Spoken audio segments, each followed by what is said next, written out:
Shalom saudara-saudara, berjumpa lagi dengan saya dalam Resapi, Renungan Singkat Pemelihara Iman GKI Klasius Bojonegoro.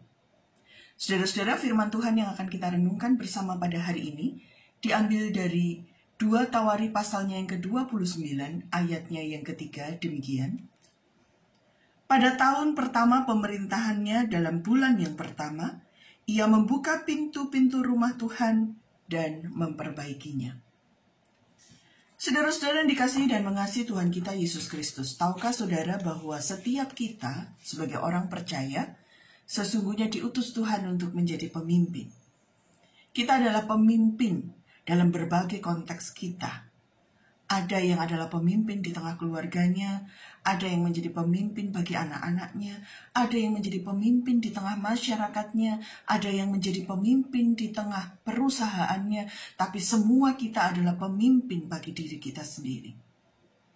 Nah, saudara-saudara, apa yang harus kita lakukan jika demikian untuk menjadi pemimpin yang diperkenan Tuhan? Kita akan belajar dari bacaan kita pada hari ini. 2 Tawari pasal yang ke-29 ayat yang ketiga tadi, saudara, sesungguhnya berada dalam konteks pemerintahan Raja Hizkia. Menarik sekali ketika dicatat dalam ayat yang ketiga ini, bahwa dalam tahun pertama pemerintahannya, bahkan dalam bulan pertama, yang dilakukan oleh Raja Hizkia adalah membuka pintu-pintu rumah Tuhan dan memperbaikinya. Ya, saudara-saudaraku yang dikasihi dan mengasihi Tuhan kita Yesus Kristus, Raja Hizkia adalah raja yang dikenal dengan proyek restorasi bait suci. Dan bagi saya ini tentu dapat menjadi pelajaran bagi kita. Mengapa? Karena justru pilihan proyek pertama Raja Hizkia yang diangkat menjadi raja pada usianya yang ke-25 tahun, bukanlah dalam rangka untuk menetapkan kekuasaannya dengan cara melakukan penaklukan atau apa. Tidak. Dia tidak sedang menetapkan dan mengokohkan kekuasaannya, namun dia justru mencari perkenan Tuhan. Proyek pertama yang dilakukan oleh Raja Hizkia adalah mencari perkenan Tuhan. Saudara-saudaraku, tidak ada catatan dalam teks kita bahwa Raja Hizkia melakukan hal lain sebelum dia melaksanakan proyek restorasi ini.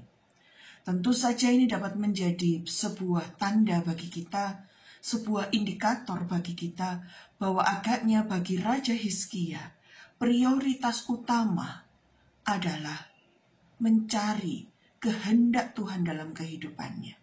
Memperbaiki moralitas bangsa dengan cara memperbaiki pintu-pintu rumah Tuhan yang juga dapat diartikan, diterjemahkan sebagai memperbaiki relasi antara umat yang telah begitu lama meninggalkan Tuhan dengan Allah yang telah begitu lama menantikan mereka. Saudara-saudaraku, menjadi seorang pemimpin memang terlihat begitu mudah.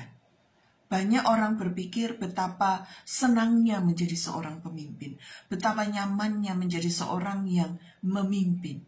Tapi saudara-saudaraku, tahukah saudara bahwa memimpin sejatinya bukanlah dalam rangka untuk menetapkan kekuasaan.